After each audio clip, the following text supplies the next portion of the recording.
come to order. Stand for the Pledge of Allegiance, please. Pledge allegiance to the flag of the United States of America and to the republic for which it stands, one nation, under God, indivisible, with liberty and justice for all. Okay, roll call. Mr. Booton? Here. Mr. Lemay? Here. Mr. Moran? Yeah. Mr. Tatsias? Mr. Tully? Yes. Mr. Bahu? Yes. Mr. Espinola? Yes. Mr. O'Hare? Here. Mr. Espinola, would you just please check that cardboard to see if there's anybody that has registered to speak tonight? There are no people registered to speak. Okay, thank you. School committee communications, none. Stacy Bilodeau, report of the student representative. Organizations and clubs. DECA students from Marketing and Hotel competed on Tuesday, January 13th in the District 5 competitions held at the Radisson Hotel Conference Center in Chelmsford, Massachusetts. This year, 8 DECA members from the Marketing and Hotel programs returned with trophies and medallions. These students will be representing Greater Lowell at the Massachusetts DECA State Career Development Conference this March 12th, 13th, and 14th at the Marriott Copley Hotel in Boston, Massachusetts. Greater Lowell students will be participating in the 15th annual Lowell Winterfest, Saturday, February 21st in downtown Lowell. Our students will be volunteering to assist with the human dog sled competition from 2 to 6 p.m. located in front of the City Hall. The Outing Club recently took a trip to the Vertical Dreams indoor rock climbing gym in Nashua, New Hampshire. Students were able to learn top roping, lead climbing, bouldering, and different climbing routes while learning how to work as a team. The Community Service Club donated a number of hand-decorated bowls to the Empty Bowls event that took place on January 25th in Lowell. The bowls were donated and sold to raise money for the Living Water Center of Hope. Students from Painting and Design also donated hand-painted signs for use at the event. Skills USA in-house winners are gearing up for the district competition that will be held here at Greater Lowell on Thursday, March 12th. Students are meeting after school to prepare for the competition. Greater Lowell Drama Club is enthralled to announce their spring production of Alice's Adventures with Poorly Cooked Cafeteria Seafood, a comedic spoof of Lewis Carroll's Alice in Wonderland. Set in a high school, the painfully average Alice must face a detention from the dreaded Mrs. Snodgrass. Desperate to escape her punishment, Alice decides to consume copious amounts of the cafeteria's mysterious fish.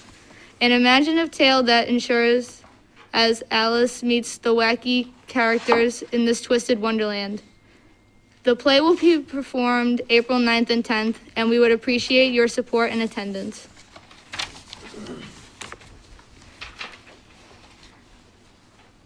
Athletics.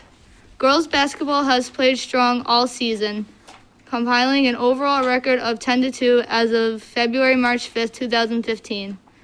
The team recently defeated Lowell Catholic and Pope John of Everett in a hard-fought non-league games. The Lady Griffins have qualified for MIAA tourney play and look to improve their seeding as they near the end of the regular season play. Boys basketball currently sits at 8-5 as of February 6, 2015. The Griffins had a big league win over Greater Lawrence on February 5, 2015, and will look to qualify for MIAA tourney play in the coming games. Wrestling had their senior night celebration on February 4, 2015, pinning down an impressive win over Beverly High School by a score of 48-19. The Griffin Grapplers also placed third at the state vocational meet on January 31, 2015. The swim and dive team was definitely strong down the stretch, with the boys capturing their second straight vocational championship and the girls taking home second for a second year in a row at the meet. The cheer team has been supporting our boys basketball team all winter, as well as preparing for competition season this February. Thank you. Thank you. Ms. Bilodeau, did you participate in any of these events that you just talked about? I did not. All right, but give everybody else congratulations and hope they do well. Thank you. Approval of the minutes of December 18th. Moved by Mr. Moran, seconded by Mr. Booton. Mr. Booton? Yes. Mr. Lemay? Yes. Mr. Moran? Yes. Mr. Tatsias? Mr. Tully? Yes. Mr. Bahu? Yes. Mr. Espinola? Mr. O'Hare? Yes. Motion passes. Approval of the minutes of January 15th. Motion by Mr. Tully, seconded by Mr. Moran. Mr. Booton? Yes. Mr. Lemay? Yes. Mr. Moran? Yes. Mr. Tatsias? Mr. Tully? Yes. Mr. Bahu? Yes. Mr. Espinola? Mr. O'Hare? Yes, motion passes. Report of the treasurer. We're gonna move to approve expenditures for the sum of $4,499,549.33. Motion to approve. Mr. Moran made a motion to waive. Motion to waive the meeting by Mr. Moran, seconded by Mr. Bahu. Mr. Booton? Yes. Mr. Lemay? Yes. Mr. Moran? Yes. Mr. Tatsias? Mr. Tully? Yes. Mr. Bahu? Yes. Mr. Espinola? Mr. O'Hare? Yes, motion passes. Now we're gonna approve this. Motion to approve total of $4,499,549.33 by Mr. Booton, seconded by Mr. Moran. Mr. Mr. Booton? Bahu. Yes. Mr. Lemay? Yes. Mr. Moran? Mr. Yes, yes. Tatsias? Mr. Tully? Yes. Mr. Bahu? Yes. Mr. Espinola? Mr. O'Hare? Yes, motion passes. Report of general counsel.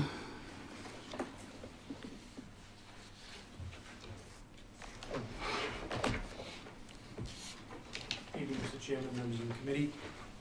There are three matters on which I would like to report, one of which is a matter for executive session, and two others which I believe are appropriate for public session discussion. What is your pleasure, Mr. Chairman? Why don't we just move to have the first item go into executive session? Do we need a motion on that, or do we Let's also? do that at the end of the meeting, though? Yeah, yes, at the end of the meeting, yep. So we'll do the other two items. We'll do the other two items. Mr. So item number two relates to the water meter agreement. The, the agreement as proposed in this material is redlined so that you can see the areas, the remaining area which is outstanding. I spoke with the Assistant City Solicitor in Lowell today. He intends to forward a clean draft. It would be my recommendation, Mr. Chairman, that the committee authorize us to tentatively agree to the terms when we get a clean draft based on the terms that are enclosed here, so that this matter can move forward. We were able to make some changes in this document that were helpful to both parties during the course of the process. Move approval. Motion by Mr. Tully, seconded by Mr. Bahu. Mr. Booton. Thanks, Mr. Long. When Ms. Gonzalez was here, she mentioned something about indemnifying the other and something she had never seen before in her legal career. Is that fixed? That what I'm reading here seems like it's okay. Yes. The manner in which the indemnification was expressed in the initial draft was very confusing. When we reviewed that with Lowell, I think they understood that the draft needed some work. It also turns out that Lowell is actually self-insured, so they do not procure insurance. I think their bank account is big enough that if we need to have an issue over that, I think they can probably cover it. So I would recommend, again, assuming this is the final draft that we get back from them, I'd recommend that we approve this. Okay, thank you. Thank you, Mr. Chairman. Thank you. Okay, thank you. The- Mr. Booton? Yes. Mr. Lemay? Yes. Mr. Moran? Yes. Mr. Tatsias? Mr. Tully? Yes. Mr. Bahu? Yes. Mr. Espinola? Yes. Mr. O'Hare? Yes. Motion passes. The next matter, Mr. Chairman and members of the committee, relates to some background information that you had requested that we obtain concerning a potential vendor. We've communicated with the federal court in New York and have actually sent them a small check for docket entries and some information. We have not received that information back yet from them, so unfortunately, I don't have any substantive information about this matter. There was an inquiry about one of the principals involved in a case in the federal court in New York. As soon as I get that, we will send it up. So no action on this item? I would say not, No yes, sir. action. Okay. All set? Thank you. Okay, thank you. Okay, report of the superintendent director, Thank you. first item. Thank you, Mr. Chairman. So first item, I'd like to take a minute to introduce to you the latest member of our administrative leadership team. As you know, we restructured the job description for the Director of Curriculum, Instruction, and Accountability. We went through a thorough process of advertising that job and through a thorough selection process. And on January 2nd, I think it was, Jennifer Gadet was hired, and she started on January 2nd. Jennifer comes to us from the Uxbridge Public Schools, where she served as their Director of Curriculum Instruction and Accountability. That's Jennifer over here. I asked her to come early. Unfortunately, our other meeting ran a little late, so I didn't get a chance to introduce you individually to Jed. But she was at Uxbridge. Prior to that, she was a history teacher for many years in 2 different school systems, I think Shrewsbury and also in New Hampshire. New Hampshire. Yep. Correct? Yeah. Yes. Yeah. She's also got her undergrad degree from American University in Washington, D.C. Yep. And she's done graduate study at Tufts, and she Yep. has a master's from Endicott. Is it university now, Endicott I College? think it's still Endicott College. Still college, I think they're Endicott still College. working on it. Yeah. Yeah, so I just wanted her to come just to be able to introduce her to you folks and inform you that she has started and that she's acclimating herself to the school and to the position. Welcome to Greater Lowell. Thank you. Thank you so much for having me. So anything I can ever do, don't hesitate. Thank So you. All right. Thank you for coming tonight. I Sure, appreciate it. absolutely. Thank you so much. Hey, thank you. The second item on my report is in February, on the outline for my evaluation cycle, requires me to give you an update. As you know, this new evaluation system that has been imposed on us through state regulations is the first time that we're going through it. So we're kind of learning on the fly as we go through it. And part of the, obviously the update is to give you some information on how I'm progressing with the goals that were identified in the plan, as well as an opportunity if there's any modifications that we might want to make to be able to make those as well. So I did send you a communication, it's in your packet. I did want to bring to your attention that there were 2 items that I have been tied up with, that have tied up a lot of my time that I didn't anticipate. I anticipated some time being tied up with them, but a little amazed at the amount of time. The first one being the construction project, which, you can see from the previous meeting how time-consuming that has become. I mean, I was involved in a $134 million new school project that did not take anywhere near the time that this one's taken. I think the main reason is because that was a separate building completely, and it wasn't in a renovated space that people were occupying. So I think that's the main reason that, but it is very time-consuming, as well as contract negotiations. We entered this year with 7 out of 8 bargaining units expired. To date, we've been able to negotiate 4 of them successfully. We're still working on 3. So I just wanted to bring that to your attention. I've given you some information with regards to strengthening business partnerships and work-based learning. We've created a monthly meeting for the 4 department chairs and the co-op coordinator with me to brainstorm how we're doing and to come up with ideas on maybe how to do a better job for our kids. That's something new that's in place. With regard to improving student learning, I have been attending the majority of the directors and cluster chairs' weekly meetings with Jill.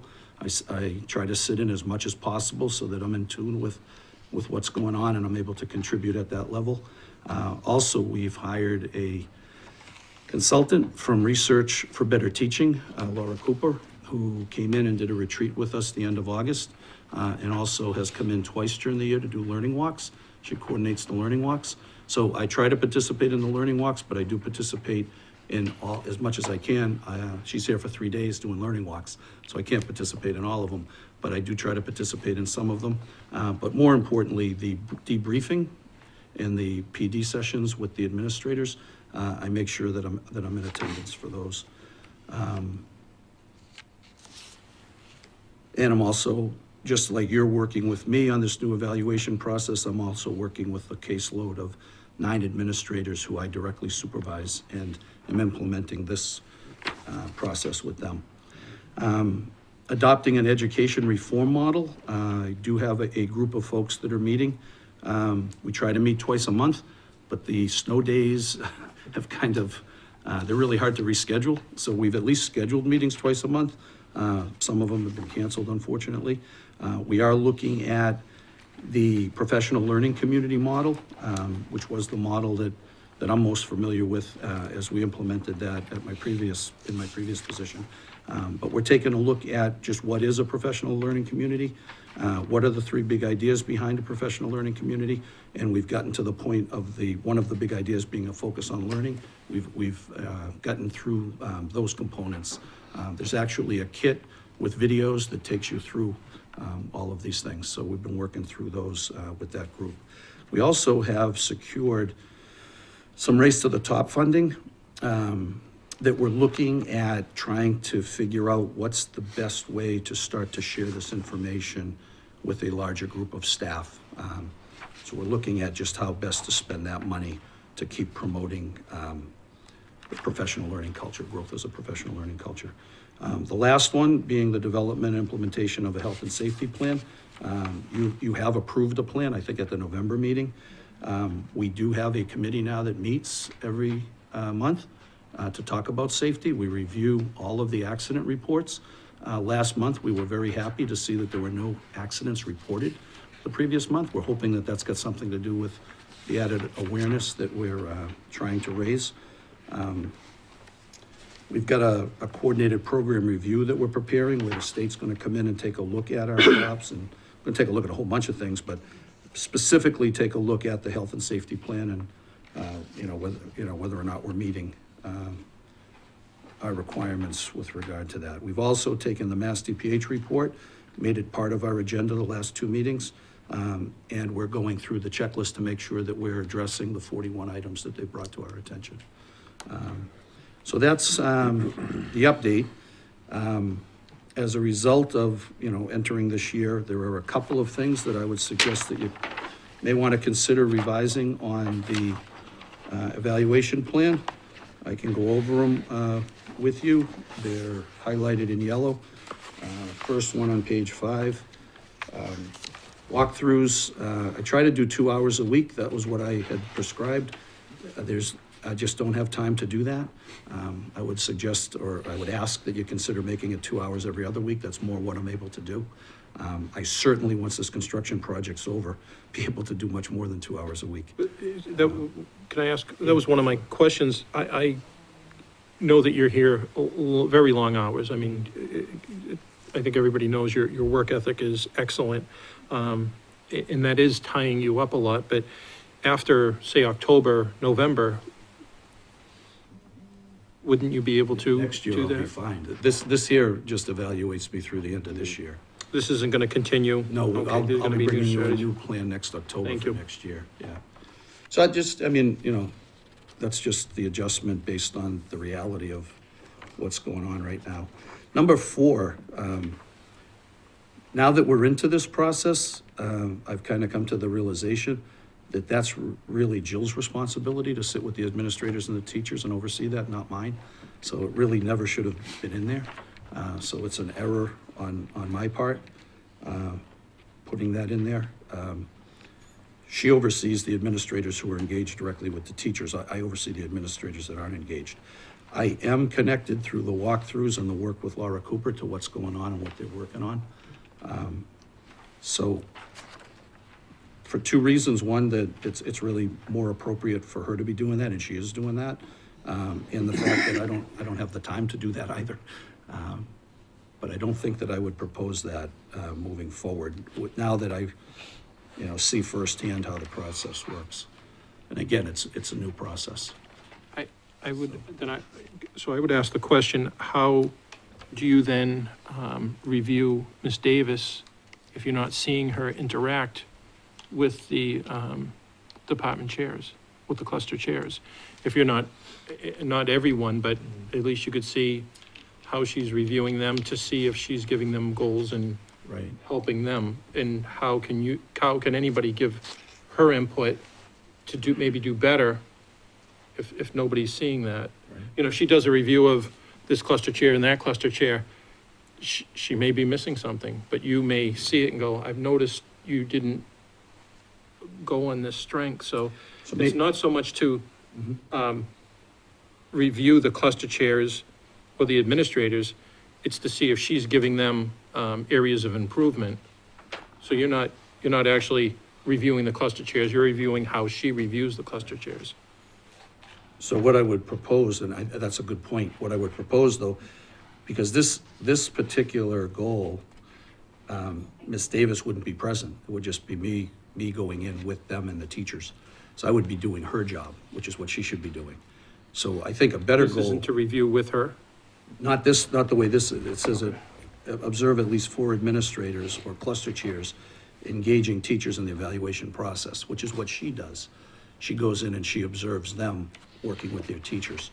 What I should be doing is observing her, observing them. Now, I do get a chance to observe And that's her. what I'm Right. meaning. That, we should rewrite it to be, Okay. to be that. I have no problem with that.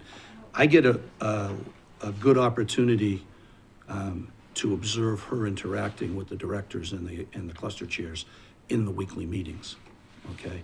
So I'm seeing her interact without teachers present. But you make a good point that for me to be able to observe her with her, in either her meetings directly with them or with teachers. I heard Ms. Davis making a comment, I don't know if she wants to come up. No? I was just gonna add that that's actually one of my goals. Right. To, Yeah, to observe not just 4, but all of the administrators observing their teachers, Okay. at least one of their teachers. yeah, Sure. so, and that's my point is that, not being familiar with the process, I put a goal in here that really is her goal. Okay. But my goal, part of my goal is to evaluate the administrators properly, and in evaluating her, I'm gonna have to see some of her interaction Good. Okay. with folks. Right. Right, and my But interactions would be. the way I wrote this is what she does, Sure. not what I do, and that, it's just an error on my part, being unfamiliar with the process. Yes. What would you feel that you think is the best value that you add to your job as far as interaction with your subordinates and to do your job the best? What do you feel that would be the best of that? Well, I think to do my job the best, there's 2 things. One, I have to be visible. I have to be out there doing learning walks, observing what teachers are doing in their classrooms so that I can support my administrative team to support the teachers. So it sounds like that. So, and that that's would what lead we're right in doing. there. That's what Yeah. learning walks are, when group of administrators walk around together, observe what's going on in classrooms, talk about the data that we collect, and then determine what we need to improve on and what professional development that the teachers need in order to make those improvements. I think that's great what the superintendent come up with. Okay, Thank thank you. you. Okay, thank you. Thank you. So Thank I you. would be okay with amending it to something to the effect of, observe the assistant superintendent principal as she works directly with administrators and cluster chairs and teachers in the evaluation process. That is my role, yeah. So just, and I think the last one was on page 7. I developed this plan obviously before we developed the health and safety plan. So when the health and safety plan was finished, it creates 3 safety teams. One being a steering committee, which we've already started meeting monthly, then a committee to meet twice a year of at least one teacher from each department, and then an advisory committee of safety professionals from from business and industry to meet once a year. So as we worked through that plan, it became unlikely or unfeasible to implement those other two teams until next year. So that second team, the number 4 team, would be twice a year beginning next year. And the advisory team is fine. It would be once a year beginning next year. So it's really just a clarification to line it with the way the plan came out. We're just trying to be practical in what we could accomplish in 1 year and what we can't accomplish in 1 year. So it's just an alignment now that if this would have been done after the plan was done, then it would have aligned. I did this before the plan, and then the plan became unrealistic to try and get all 3 teams going in 1 year.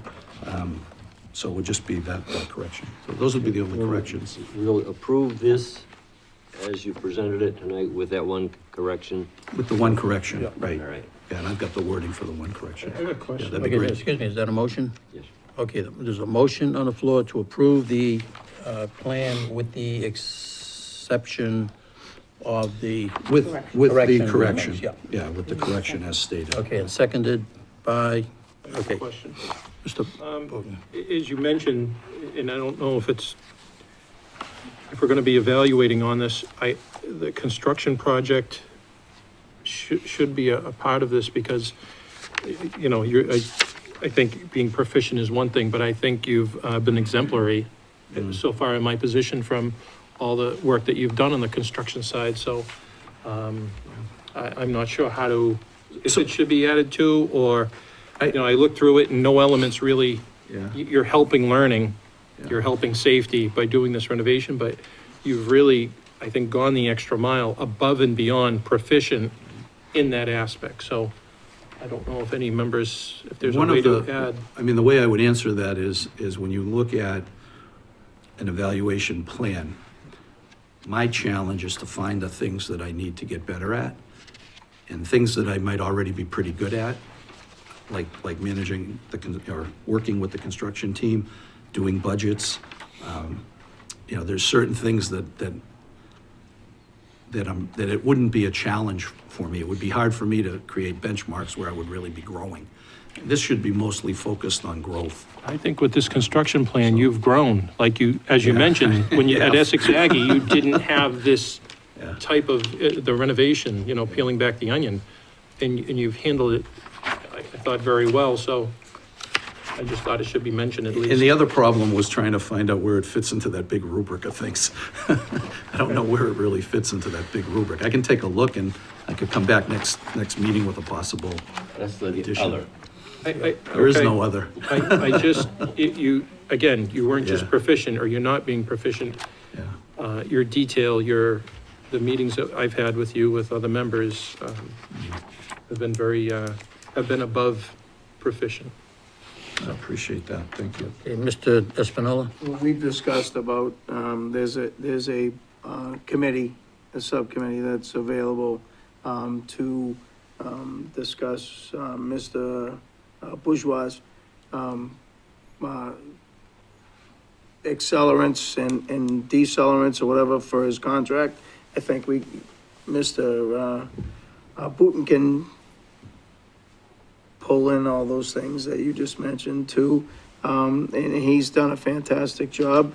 And so I think we should pull all that, put it into the committee that is looking at his new contract or whatever, and take into consideration things that maybe you never thought you were gonna be part of. So I would make just a suggestion that we hold that to that committee to say, all right, you did what you were supposed to do and more. And Mr. Booton's comments were fantastic about Mr. Bourgeois' accelerant of his performance. Okay, thank you. Any other discussion? Mr. Bahu? just keep up the work, good work, you know, Mr. Superintendent. You came here, you said you're gonna roll up your sleeves and work really hard. And, firstly, with this mid-cycle, you know, report that you gave us, you've done everything that we expected from you, and you've done even more. The work that you've done here makes, the school stand far above, many other schools in the state of Massachusetts, and I can only see it moving progressing more forward to actually become the very best vocational school in the state of Massachusetts. So thanks for your hard work, and Thank you. Bourgeois, all I can say is these guys took the words out of my mouth. Thank you. So I just want to make sure that I thank you for giving me this opportunity, number one, and number two, my success is limited to the support that you give me. As you support me, I'm able to be successful. And number three, I mean, this is a big school and there's a lot to do, and I can't do very much of it by myself. So Jill, the administrative team, the teachers, it's an effort on behalf of everybody, and I certainly recognize that. And I'm grateful for the hard work of all the people that work here to help me. They make me look good as well, and I appreciate that. On the converse of that, thank you for giving us the opportunity. You're welcome. Just one, just one last, do you want to speak? I would just conclude, in my short tenure here, obviously, Mr. Bourgeois has gone out of his way every time I've either called or come over. I've been told throughout my life, you're only as good as the people under you. Obviously, you have a good team.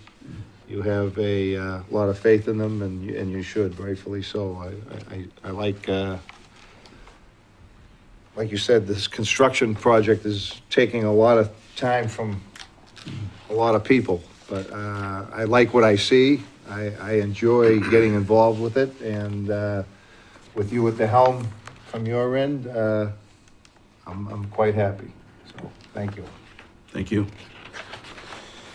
One quick word, Mr. Bourgeois. We've had a lot of superintendents at this particular school that have done a great job. They've offered some good ideas and got the school where we're going, but none of them had the extra responsibility that you have with the construction that is going on. So I think you're doing an excellent job, and and that includes the additional work of the construction, et cetera. And personally, I want to thank you for that. Very well. On the motion, we got a motion, roll call. Mr. Booton? Yes. Mr. Lemay? Yes. Mr. Moran? Yes. Mr. Tatsias? Mr. Tully? Yes. Mr. Bahu? yes. Mr. Espinola? Yes. Mr. O'Hare? Yes. And lastly, is the monthly co-op report. We've dipped a little bit. We went from 36% of our kids out to 35, which is a net of going from 181 to 175. I think it's primarily, Stacy gave me a report kind of explaining things, but it's got a lot to do with construction shops getting slower in the winter and not needing kids and sending them in for a couple of months. Hopefully they'll get back out. I think it was a net of 12 that came back and 4 or 5 that went out. So we're still, working hard on it. We had the dip last year as well. It went down to 35%. So, it's kind of, there were less kids, but it went down to 35 as well last year. So we're still paying attention to it, and we're still working hard on it. So. Mr. Wooten? Mr. Bourgeois, one of the things that came to my attention over the last month was sometimes there's unfilled positions, but it's on the opposite shop week. And I never realized that Yeah. they want that week, that because you've got to split the kids. So Yeah. So that makes it even more. A lot of times we have positions, and it's a full-time position for the employer, so they need somebody both weeks. But unfortunately, we may have extra kids in one week that are eligible and nobody in the other week. Sure. So therefore, we've got kids, we actually have open jobs, and we have kids to fill them, but they're in the wrong week. And we do ask them if they're willing to change their schedule, which. It's nice that you're flexible like that. But you could understand why a student doesn't want to change their schedule, because all of their teachers and everything would Sure. change. So the kids are reluctant to actually change schedules for the co-op job. But yeah, it's kind of an aberration of what we have. Good. Thank you. You're welcome. Just one quick question, Mr. Bourgeois. I hadn't been to an advisors meeting in some time, but I was kind of excited with all the enthusiasm of the members that showed up from the various businesses and professions. And it appeared that there were some even couple of job opportunities that were identified at that meeting, which I thought was very good. Do you, on the average, get this, are you getting volunteers or requests from some of those people that showed up that they need or know someone that needs someone in their career? And if so, I think that is a very, very effective way to recruit kids Right, so- to work for them. So the last two general advisory meetings, the second of which was a joint meeting with the school committee, we have had about 3/4 of our shops represented. Yep. And we've tried to make the agendas real meaningful. A lot of the recommendations with regard to funding, we've acted on, the ones that were, Yep. as I would say, no-brainers. And we're also trying to get them more actively involved in helping us find opportunities for the kids. So as you mentioned at that meeting, there was a person who had 2 jobs lined up, saw on this, we passed the same report out, so saw there were 2 kids looking, and from what I understand, those 2 kids got employed. Excellent, yeah, excellent. In a few days. Now, the other thing we're trying to do is the program advisors. We're trying to recruit new people to kind of bolster those committees. I think when you look at the makeup of those committees, we don't have enough people on those committees who are actually employing our kids. We have a lot of people that have different types of expertise that they're able to give us, but we don't have enough. At least half of the program advisory committees should be people who are employing kids. That's when, that's the balance we want to get to. We've got too many people that can advise us on a whole bunch of different things in the industry, but not enough that are actually in positions where they do 2 things. One, they're hiring kids. 2, they can give us feedback on how the kids they hired are doing so that we know what we've got to beef up. So we're working on that, and that's part of that goal, business partnership goal that I'm working on as well, is to beef that up. So thank you. Hey, thank you. That's my report. Thank you very much. Thank you. We have a motion to approve the report? No. Okay. All right. Get my pages in the right spot. Our report from the business manager, Mr. Garabedian. Yes, good evening. Just got a couple of small things to give you an update on. Budget status, we're still in the process. We're conducting our second round of budget meetings with the superintendent. We expect to have that done in a couple of weeks. I mean, snow days, we're rescheduling meetings, going out and out. But snowing? What's that? Is it snowing now? Yeah, no, I think it paused for a second. Yeah, it's our understanding the governor is not expected to release his proposed budget until like March 4th. And as a result, we're gonna be holding off on presenting our budget to the committee accordingly until we get there, to get his proposed figures in the Department of Elementary and Secondary, Chapter 70 figures in transportation aid. Sure, Dave. The town meetings are in early May. May. What Yeah. will you anticipate a budget number? Or? Yeah, we'll, in the past, if you recall, up to probably 4 years ago, we never approved our budgets until April. Right. And we moved back, we backed it up into March. We will have assessment numbers, I'm sure, before then, that I contact the finance directors, et cetera, and giving them information. And if I may, last year, the governor and both branches of the legislature agreed early on what the Chapter 70 numbers would be. Hopefully, that's going to happen. We're not going to have to wait till March 4th to find out our Chapter 70 numbers. Hopefully, the governor will propose some Chapter 70 numbers way in advance of March 4th, and both branches will agree to those numbers so that at least we can move forward with our budget process pretty solid. At that point. So while we're on that, what's going on with the transportation? Are you still counting on our original budget number? We're not holding our breath. No. With the with the additional budget shortfall that the new governor identified, 700 and something million, on top of what already happened. So there's just been another round of 9C cuts. He did not cut transportation more. He left it alone. He didn't restore it. So Mars is still working on, the latest thing with Mars is some legislators have signed a letter asking the Attorney General to make a ruling or to weigh in on whether or not the 9C cut authority applies to that line item. So that's the last thing that last correspondence. My understanding is a bunch of legislators signed a letter requesting the Attorney General to weigh in on it. So that's a possible dip into the E&D for 300 and something thousand. Is that ultimately what will happen? Yes, but we're mitigating, we're putting plans together to mitigate some of that impact. Either E&D or some line items that were excess. Okay. Yeah, excess line items. Mr. Booton? Mr. Tully read my mind and asked a brilliant question, so thank you. What was the question? So in the future, we're going to be very careful Yeah. to budget conservatively for transportation. If it changes, make the adjustment in the following year. That way, if there's anything that happens in between, this won't happen to us. We'll still, several school systems are doing it that way. So just, hey, this is what it is. Yeah. After we get through the year, there's no 9C cuts, then we'll make the adjustment on the following year. Mr. Espinola? The governor, excuse me, the governor's made it perfectly clear, he's not cutting any state aid to communities, but you always have to look at it. And with what's going on with 2 feet of snow every other week, every other day, I mean, that may change it. So it's good that we have it on our radar, but he wants to not cut it, but at some point in time, somebody's got to pay for what's going on with all this snow.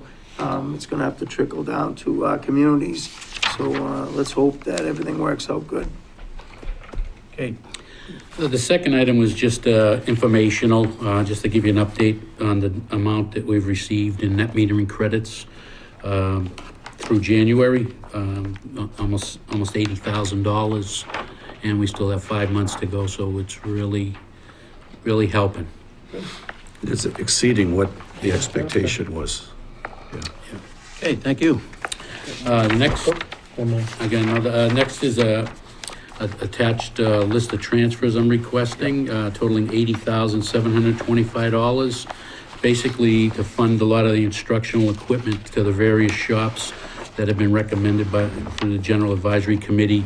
And we did this last month also. We're just looking at the budget and making the prudent decisions based on the superintendent's direction. Mr. Booton? Mr. Garabedian, I had a question on number 9 and 10. This shows the graphics instruction equipment that they're looking for, or from the department that it's going to. Oh, There's I'm sorry. 25,000 and 7,000. It doesn't show, are those from? That's supposed to, that should have been the same account, right down to the bottom. My apologies on that. Thank you.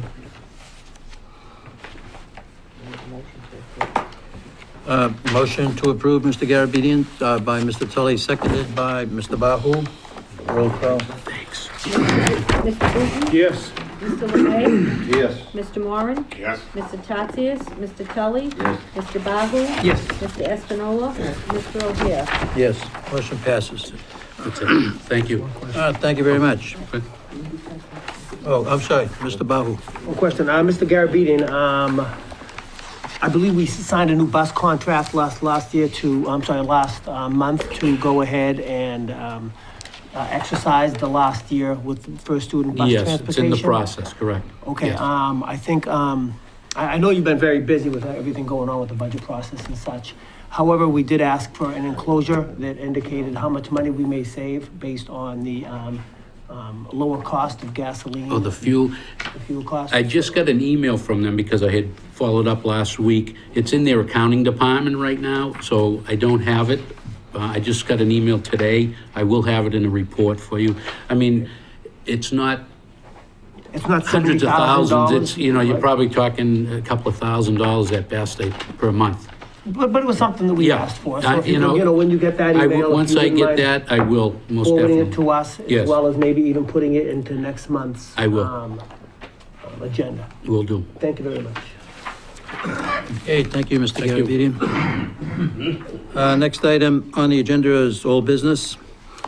If there's anything on this that you want to talk about, just let me know. However, we have the one man, one vote.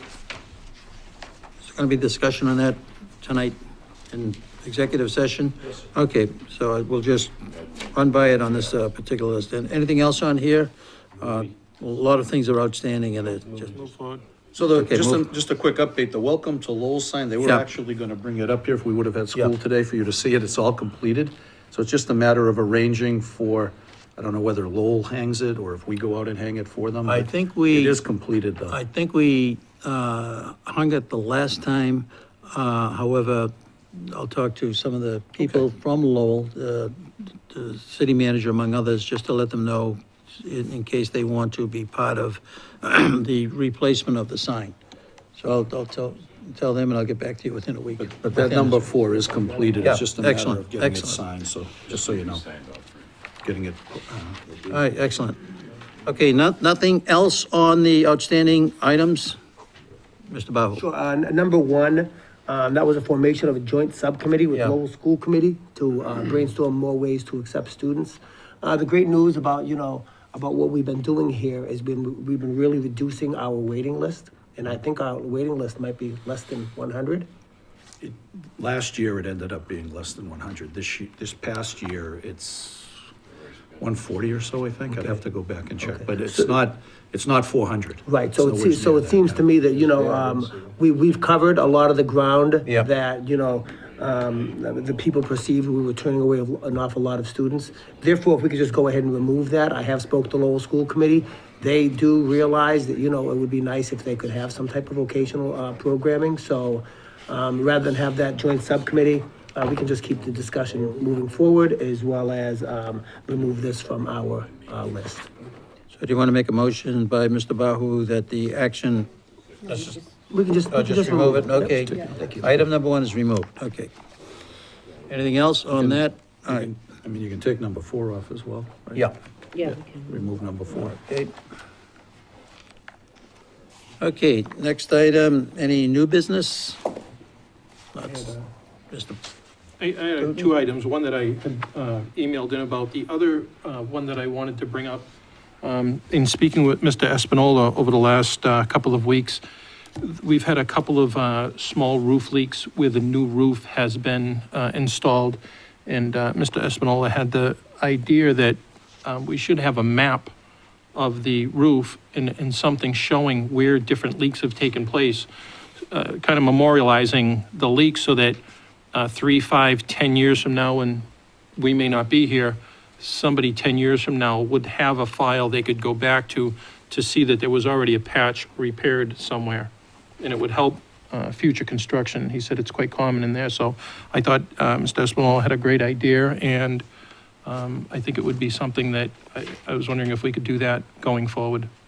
I know you in the past few minutes that we've gotten back from the construction updates, they've put in that there's been a leak and where it's a leak and if it was the old roof or new roof, but some sort of plan that could go and show exactly where it was with some documentation for the future. So something in a little more accurate than what's going into the minutes currently. Sure. Does that make Is that- sense to you? Yeah, and what they're putting, I mean, I can have them put more specificity into the minutes.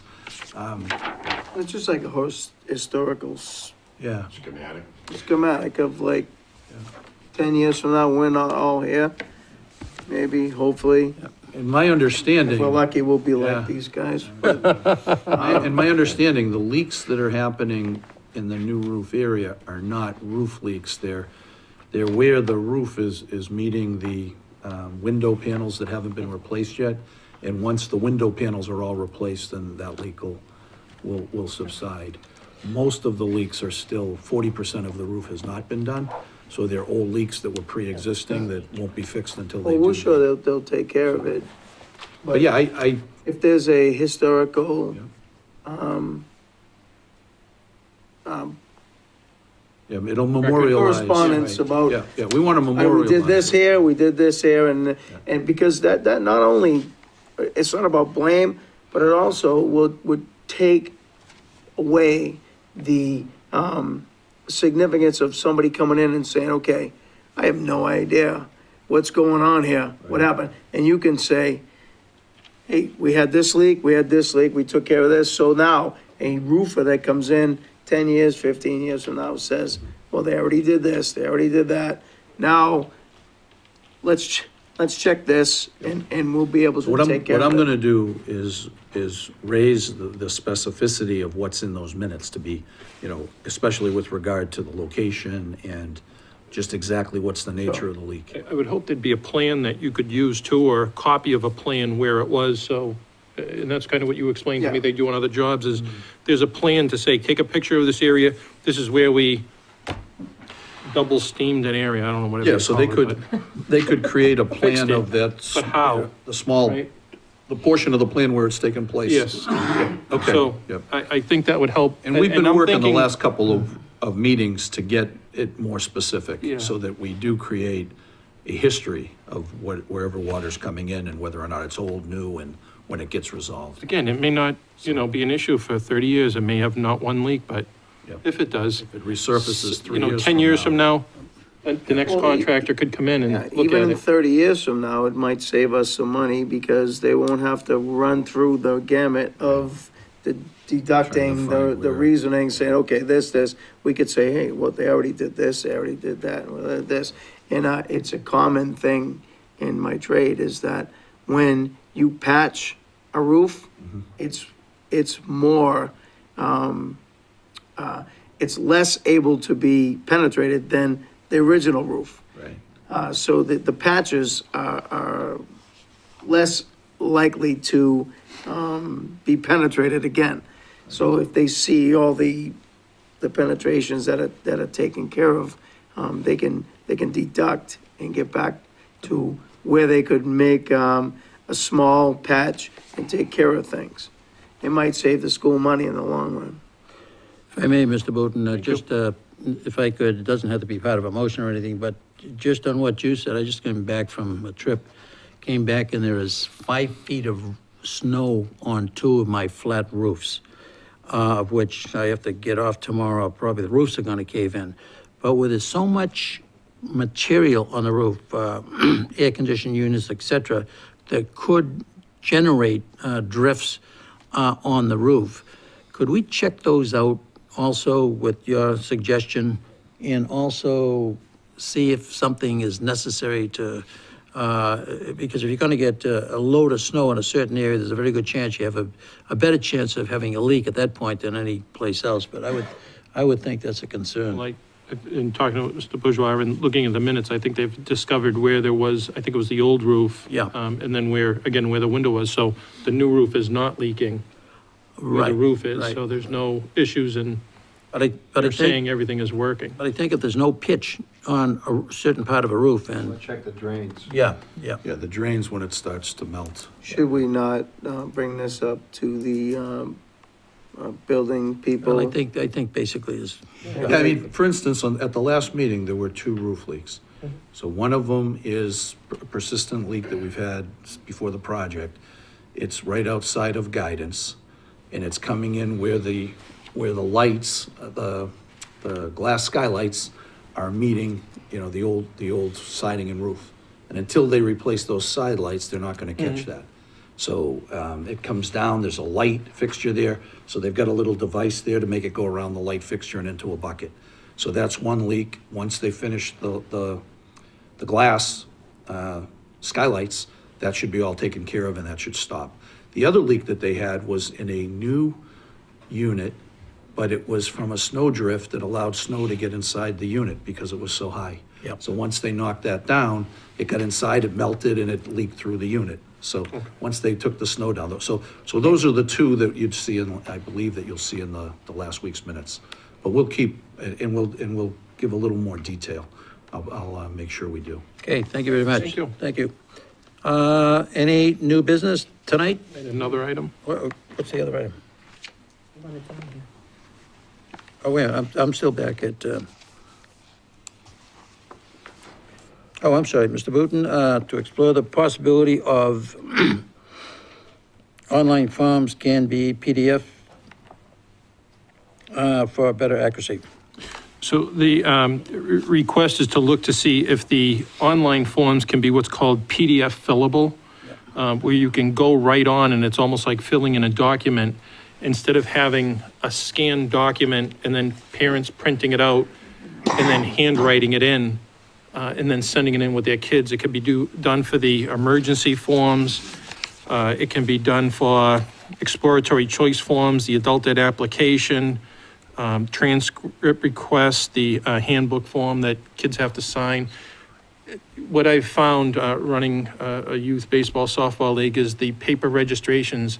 I thought my handwriting was terrible. Some of these come in and they're unreadable. So the names could be spelled wrong with the child's name, the parent's last name, the phone numbers sometimes are indecipherable, and then the email address could be wrong. So this allows them to fill it out and then print it from their printer to get it done and get it more accurate. So it's just an idea going forward. I don't know if it's something you could look into, kind of modernizing our website with those ideas. I know Roger's looking at us saying, well, that would assume that somebody's gonna take the time to print it out and send it in and like that, because there are some extra, there are some extra steps that a parent has to take into those No, they have to- considerations. The parent, these are mandatory things that they have to, the emergency forms, the exploratory choice forms, they have to fill those out. But more filling in the emergency form, that has to be done. That's So they required do by it the by school. hand, So they have to print it out. or they can go to a computer that Right. may or may not have. But, Right, so but everyone, Yeah, so every basically you're computer asking has, if everybody it to do it. automatically does it, Sure. it's automatic. Yeah. So if you're going online, It's a great option for the people that can do that.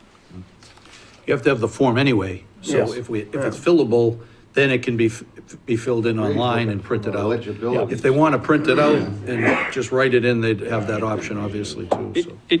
some people will use it, most people will use it, and I think it's something that would help those, we've been trying to call you and that's not my phone number, we've been trying to email you and it's not their email, so it'll help with, So we did already make a fillable PDF for our employment applications. Yeah. We just did it a couple months ago. Kathy Tierney did it. So we have taken the first step towards that because we were having issues with people applying for jobs. They could submit everything electronically except for that one thing. They had to fill it out and either scan it in or mail it, right? So what we did was we made that fillable. They do an electronic signature, and then they can just attach it to an email, and the whole application process now can be done electronically. So we have done the first one, and I agree that we want to modernize all of the forms so that eventually they'll all be in fillable PDFs. Some of the information, I think, and I asked Chad to be here tonight just in case there are any questions, but at least for him to be able to, because his department be responsible for this. There also may be some situations where he may be, and especially with our admissions form, that he may be able to set it up so that they put the information in and it automatically will transfer into X2. It'll automatically populate X2, thus saving us keyboarding, because we got to keyboard everything on that application in. So that discussion had already started to happen about how we can do that, coupled with this. So definitely moving forward in this direction. I think, not to speak for Mr. Booton, but I think that whatever we can do to make it easier for people to get legibly applications to the school would be fantastic. Okay, no motion necessary on this, right? Okay, you all done, Mr. Booton? Yes. I'd like to make a comment about the recent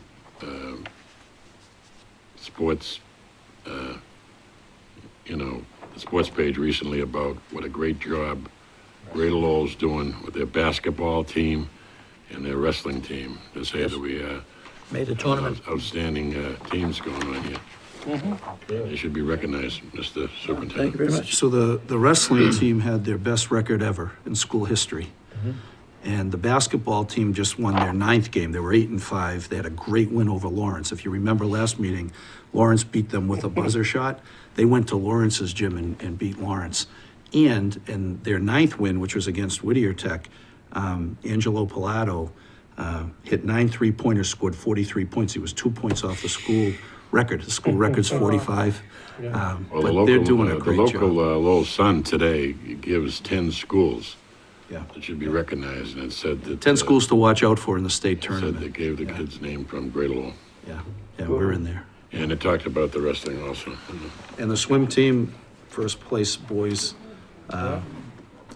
in the state voc, and second place for the girls. Yeah, no, we had a lot of good things happening outside the classroom as well as in. Sure. And the swim team was actually That's 2 years in very a good. row that they've won the Yep. state Yes. championship. Yep, they have. Which is huge. They have. They got a new pool. And Coach That builds esteem. Coach Cassidy was the CAC Coach of the Year in wrestling. Really? Excellent, As yeah. well. Wonderful. Yeah, a lot of good things Good to hear. happening. He was wrestler of the year too when I was playing with him. I'll tell you, it's a great, Guy. great sport if you can take the time to go to either the girl or boys basketball, and later on, volleyball, just to check the atmosphere of the new facility that is the gym. The floor is beautiful, wireless scoreboard. It's not like some of the old gyms that you've seen. It's really first class right now. Okay, thank you, Mr. Booton. Chairman, can I just have Yes. a question? The gym was raised. The baskets had a problem. Did we take care of that? We did. Okay. We did. Almost instantaneously, they raised the floor, and then we got the crew in, and I think the floor went up 3 inches, the baskets all went up 3 inches. Awesome. Yeah. All right. It was just a matter of some U-bolts, loosening them up and moving them up. Because you want the guys going to the other gym Yeah. and not being able to hit the baskets. We took care of it. Everything's Yeah. good. Okay, next item on the agenda, motion by Mr. Booton to request the superintendent review the student, we just did that. No. No. Excuse me. I mentioned review- it. Review the student application process to see if it can be completed electronically. Motion by Mr. Booton, seconded by Mr. Bahu. Okay, we did touch upon it with the PDF fillable, and Superintendent Bourgeois may have already started the process, but what we do now is there's a scanned copy of the application. It doesn't look great, it's not PDF fillable, but an idea that may work is allowing someone to log in, create an account, put their information in. So when they go to fill out the emergency form, some of that information is already set. Mark White, our athletic director, has already done something similar with any kids that do sports in the school. If you sign up to football in the fall and you want to go into wrestling, it's a simple fix to log back on and your information's already in. It's not parents refilling out the information and doing extra work, so that's already there. One of the other things I thought about, besides the accuracy with legibility when it's transferred from a handwritten form in, is Lowell, which feeds about 70% of our kids, has the X2 program.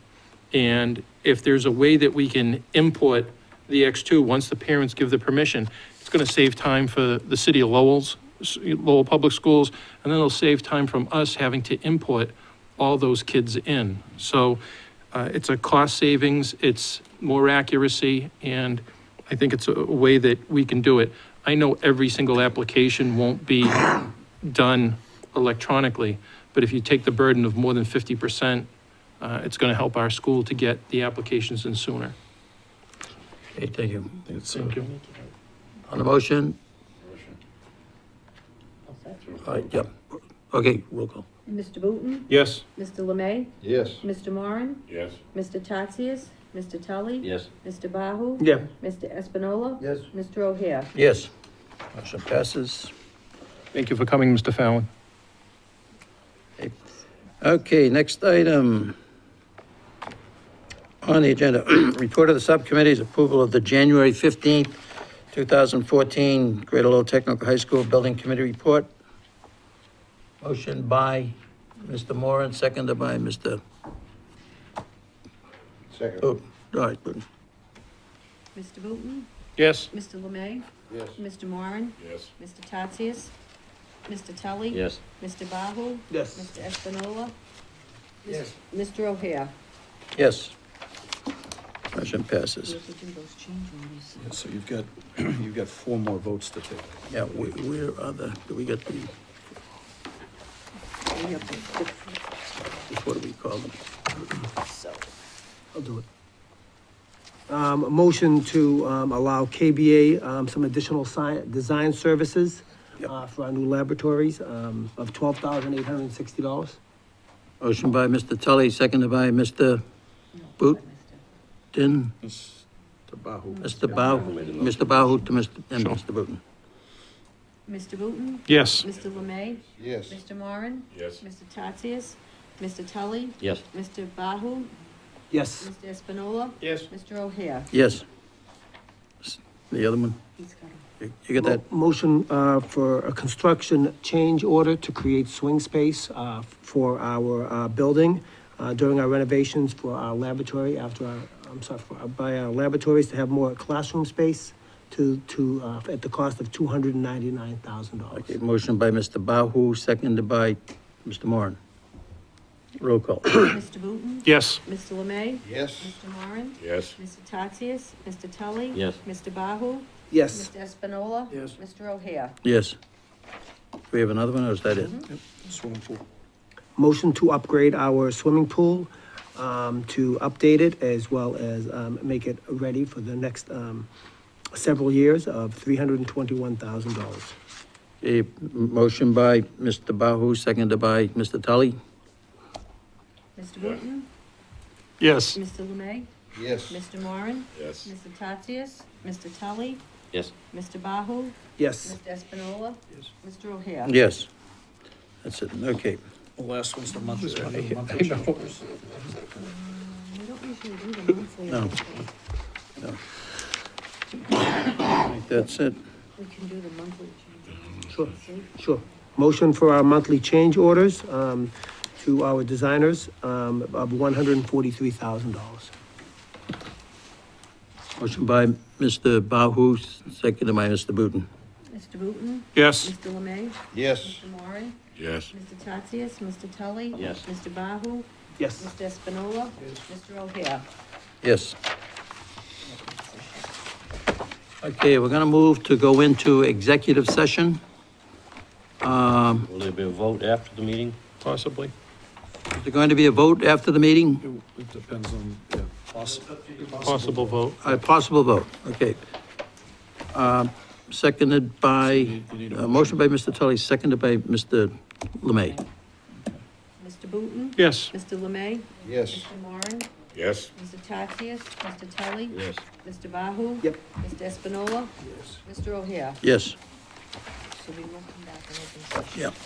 So, Okay, we'll come back after the executive session. Okay, back in session. Mr. Booton? Here. Mr. Lemay?